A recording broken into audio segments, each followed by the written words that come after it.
আব্বু আমার স্কুল ফি দিয়ে দাও, টিচারে আমার স্কুল ফি চেয়েছে। আব্বু আমারও স্কুল ফি দাও না, টিচারে চেয়েছে। আরে বেটা এই নাও তোমাদের স্কুল ফি।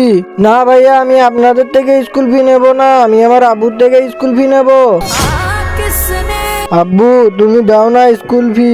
আরে বেটা এই টাকাটা তোমার আব্বু আমাকে দিয়েছে তোমাকে দেওয়ার জন্য। ঠিক আছে আমাকে দাও, এই নাও ভাইয়া। চল ছোট স্কুল ফি দেবো।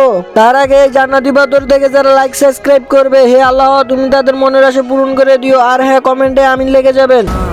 মা আমাদেরকে খাবার দাও, আমরা 3 দিন হয় কিছু খাই না। আরে ভাই তোমাদের দুজনের কি মাও নেই? আমাদের আব্বু আম্মুর গাড়ির অ্যাক্সিডেন্টে দুজনই মারা যায়। আরে বেটা তোমাদের কি কোনো আত্মীয় স্বজন নেই? হ্যাঁ আমাদেরও আত্মীয় স্বজন আছে, কিন্তু 2-3 দিন খোঁজ খবর নিয়ে আর নেয় না। আমাদের অনেক আমাদের আব্বু আম্মুর কথা মনে পড়ে। হে আল্লাহ এই দুনিয়াতে আপনি কাউকে মা বাবারা কইরো না, কারণ এই দুনিয়াতে মা বাবা ছাড়া আপন কেউ আর হয় না। হে আল্লাহ আপনি আমাদের সকল মা বাবাদের হায়াত বাড়ানোর তৌফিক দান করে দিয়েন।